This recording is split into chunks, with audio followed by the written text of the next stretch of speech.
Olá, eu sou Hélio Góes, você está no TNH1 TV, canal 26 da NET. Está no ar o programa Saúde e Você. Conosco hoje aqui, Dr. Miguel Arcanjo Barbosa, nefrologista. Doutor, muito obrigado por estar aqui conosco mais uma vez, né, doutor? Obrigado, Hélio, pelo convite, renovando, né, já pela segunda vez. Doutor, o senhor cuida da parte de nefrologia do ser humano. Infecção urinária, doutor, por que acontece? Qual é a causa principal da infecção urinária? Bem, a infecção urinária ela é mais recorrente na mulher. A mulher chega a ter 80% de possibilidade, de probabilidade, em virtude da uretra da mulher ser muito pequena, né? O complexo vaginal da mulher é muito junto, onde você tem a entrada da uretra, você tem junto a vagina e você tem também o reto. Então, todas as infecções decorrentes da vagina ou do próprio intestino pelo reto é contaminado também na infecção urinária.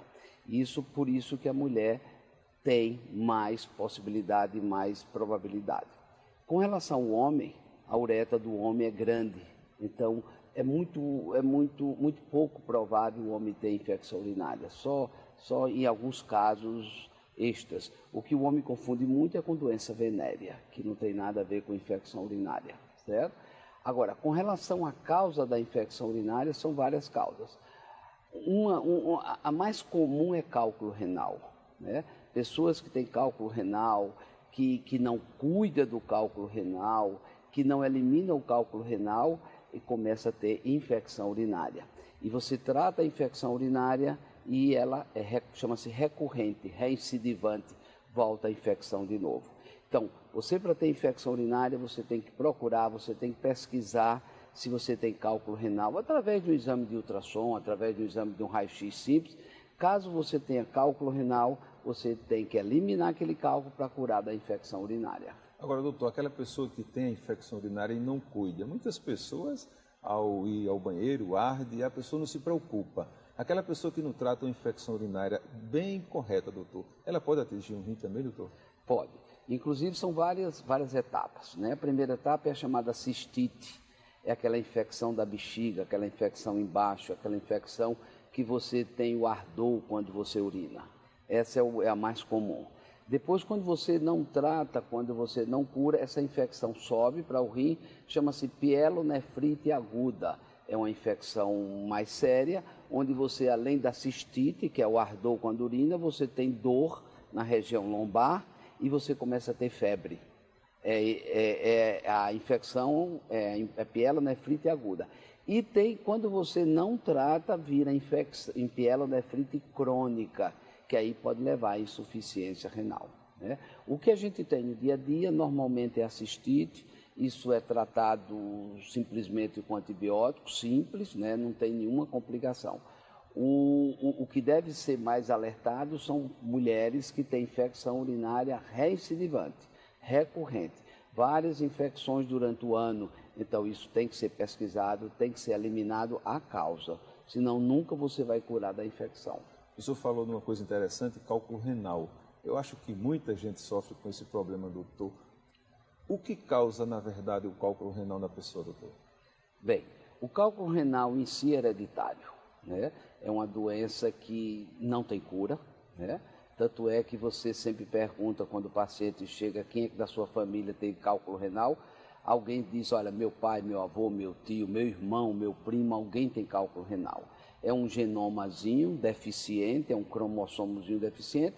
Cálculo renal tem 2000 anos, né? É descrito até na Bíblia aquelas dores violentas de cálculo renal.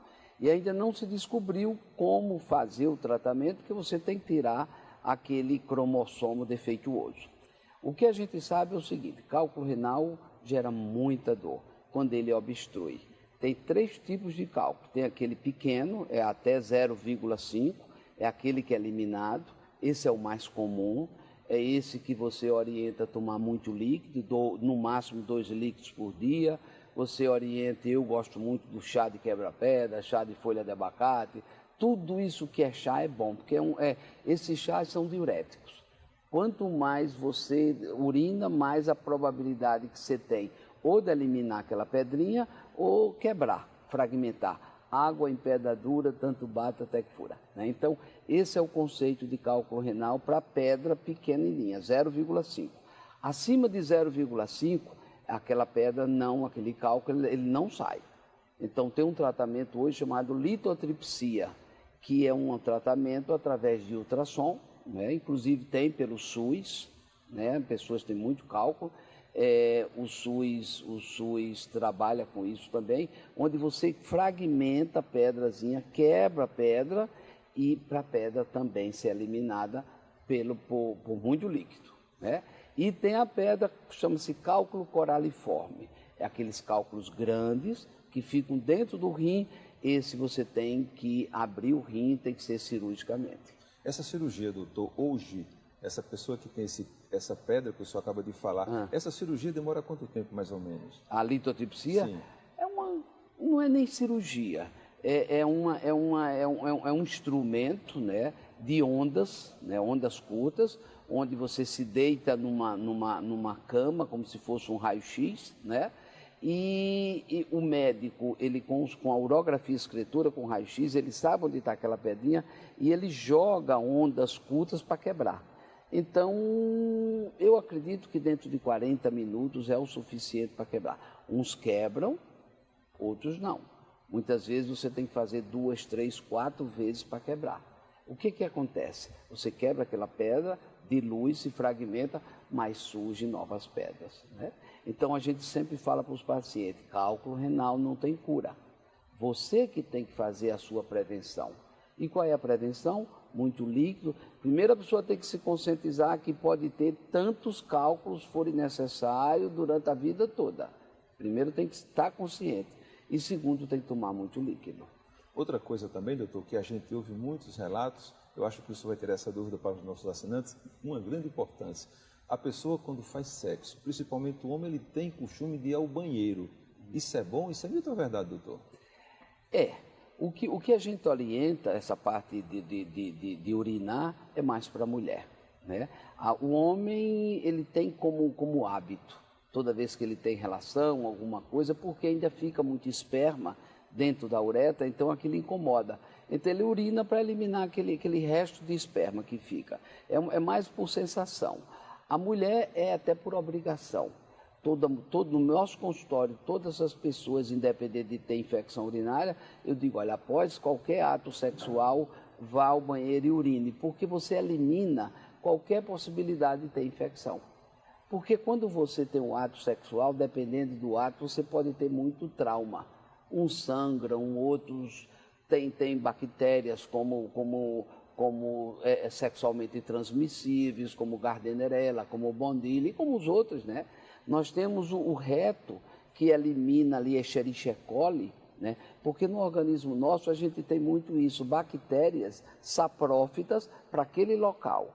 Quer dizer, o Escherichia coli no intestino, ele é saprófito, ele não faz mal. Mas quando ele passa para o rim, ele é uma bactéria mortal. Doutor, insuficiência renal aguda, por que acontece? Daqui a pouco o senhor responde, tá certo? Eu volto daqui a pouco com mais um bloco do programa Saúde e Você. É rapidinho, voltamos já.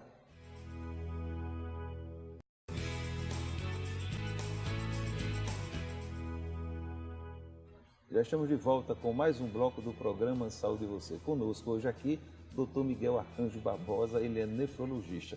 Deixei uma pergunta muito importante no bloco anterior, né, doutor? Insuficiência renal aguda. Por que acontece, doutor, com a pessoa? Bem, nós temos dois tipos de insuficiência renal, a aguda e a crônica. A aguda é aquela cuja lesão renal é reversível. Quando é que acontece? Nos casos de leptospirose, né? Aqui em Alagoas, no período de muita chuva, é uma lesão muito sazonal, período de muita chuva, há uma contaminação através da bactéria leptospira nas pessoas que estão andando na rua. Então, essa bactéria dá uma lesão renal, né? Uma lesão temporária, e você muitas vezes tem que fazer hemodiálise. E outras lesões também, como picada de cobra, como cirurgia cardíaca, que você cai a pressão e você chega a ter uma influência negativa no seu rim. Então, é insuficiência renal aguda, toda a perda de função que seja reversível. Então, todas as pessoas que tiver este tipo de lesão não se preocupe que o rim volta a funcionar. E a crônica, doutor? A crônica já é um pouco mais complicada porque é uma lesão irreversível. Nós temos 5 estágios da crônica, estágio 1 a 5. Dependendo da lesão, você vai graduando aquelas pessoas, o nível e o prognóstico também, né? As pessoas que têm um prognóstico de entre 3 e 4 de insuficiência renal, são aquelas pessoas que normalmente já vão entrando em hemodiálise, né? Cujas causas principais é a hipertensão arterial e o diabetes, né? Agora, doutor, uma coisa interessante que o senhor fala, muitas pessoas que têm diabetes, que têm hipertensão e esquece também a parte do rim. Nefrologia é muito importante. O rim avisa, doutor, quando vai adoecer, tem um sintoma que a pessoa perceba.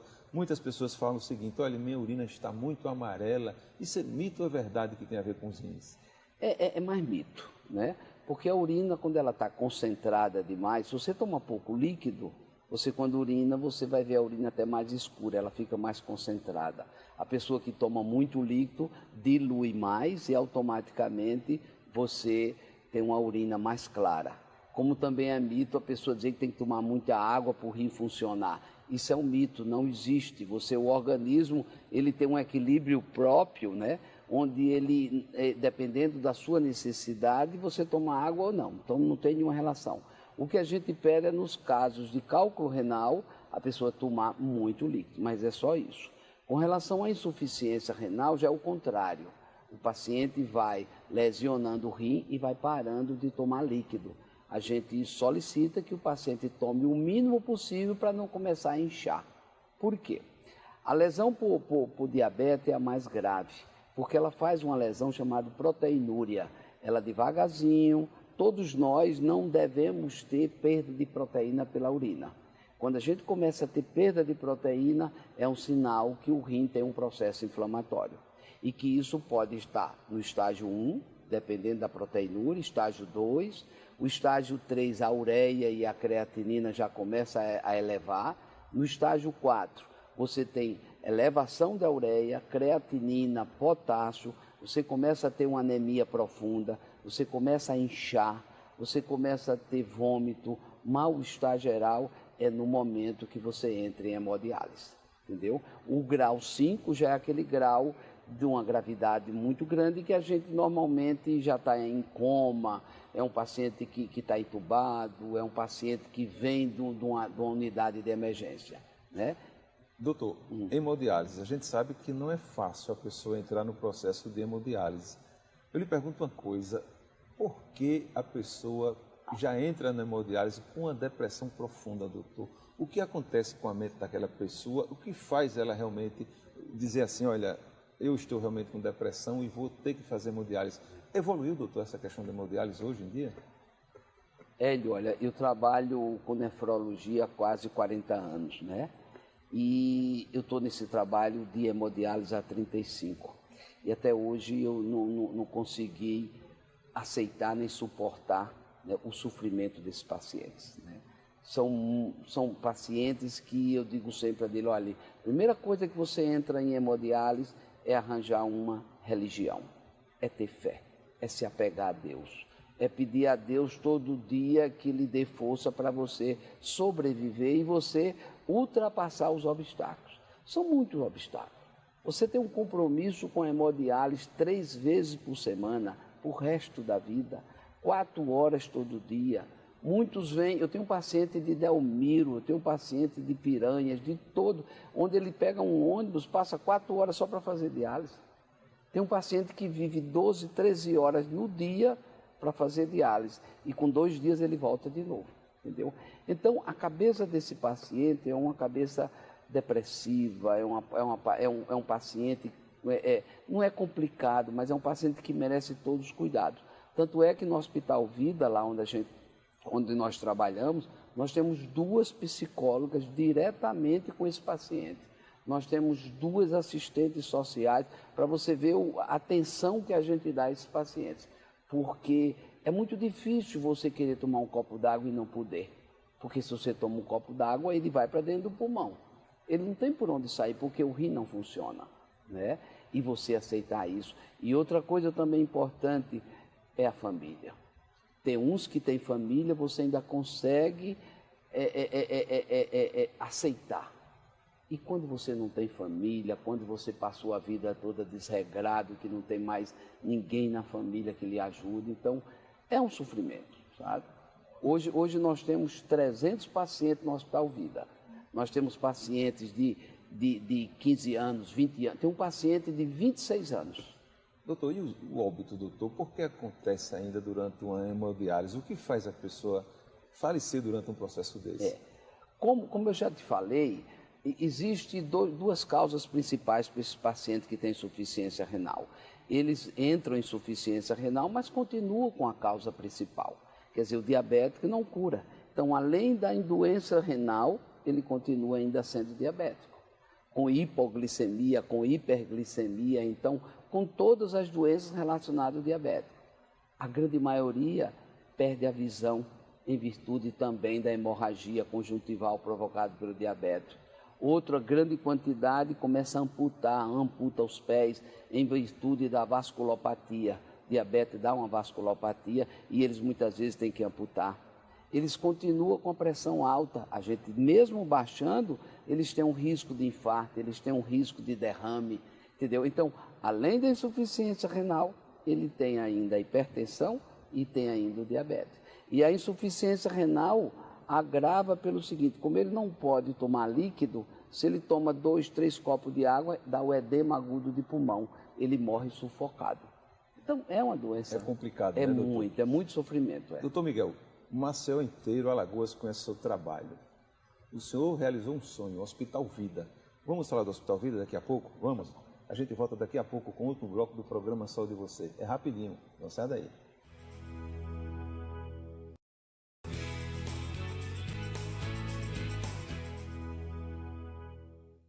Já estamos de volta com o último bloco do programa Saúde Você.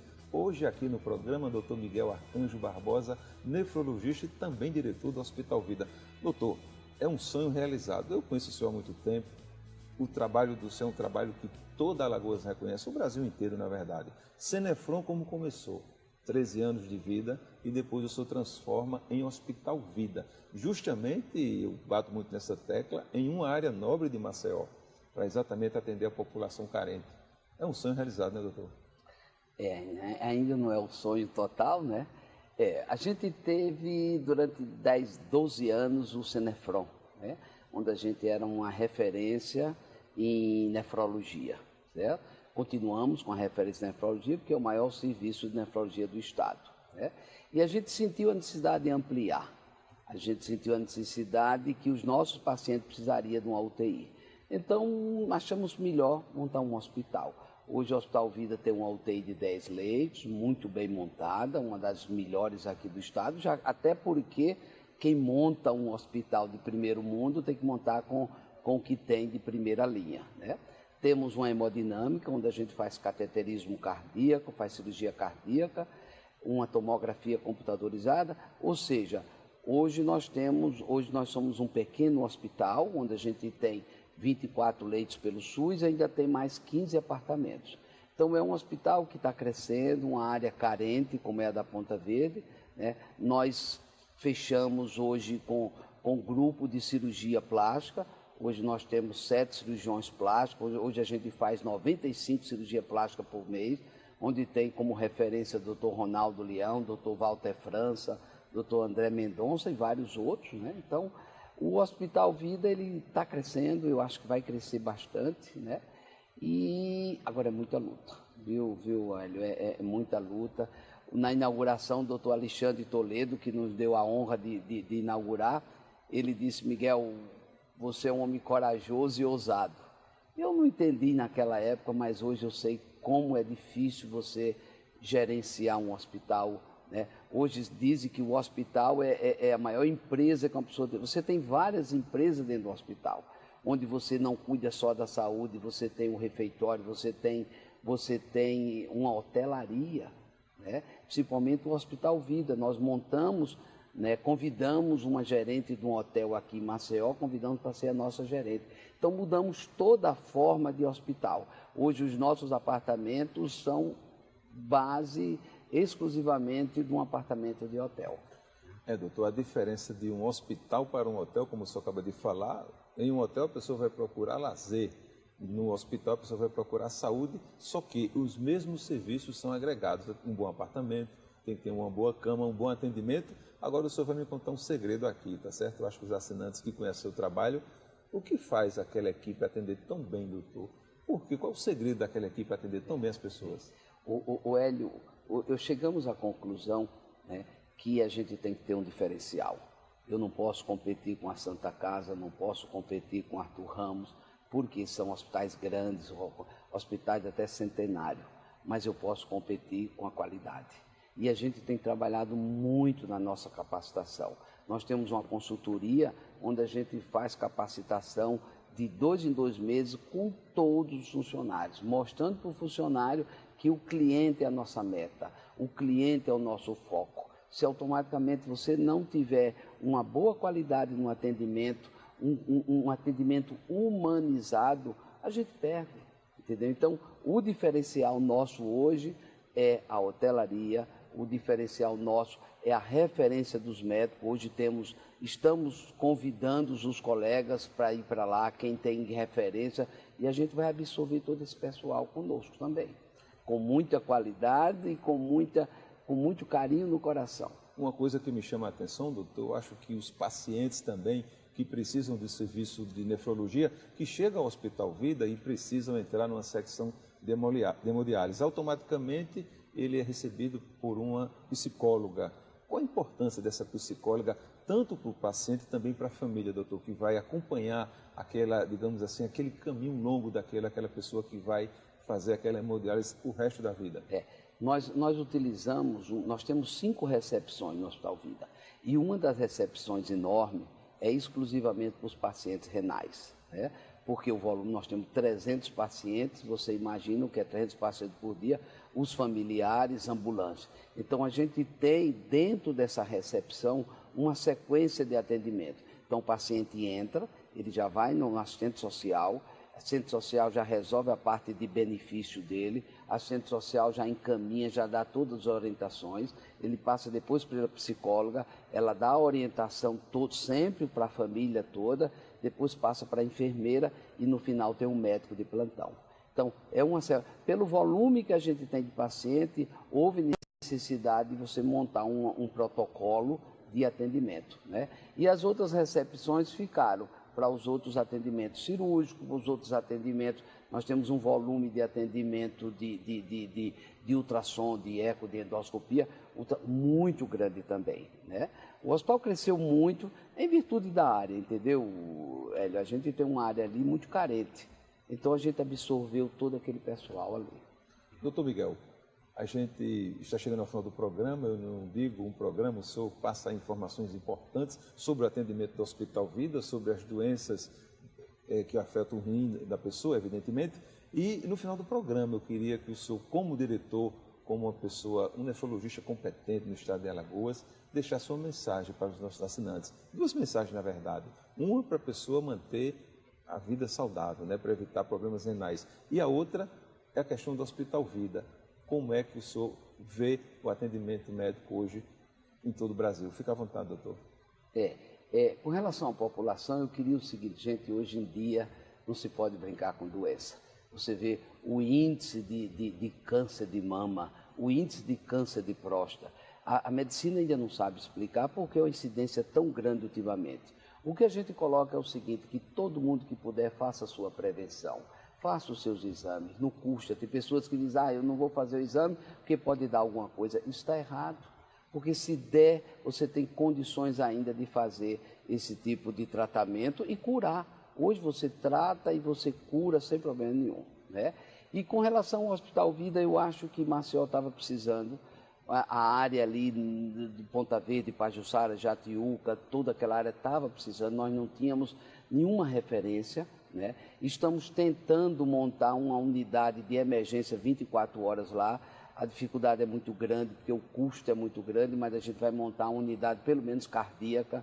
Você hoje, se tiver um infarto, você tem que se deslocar para o Hospital do Coração, que fica lá na Fernandes Lima.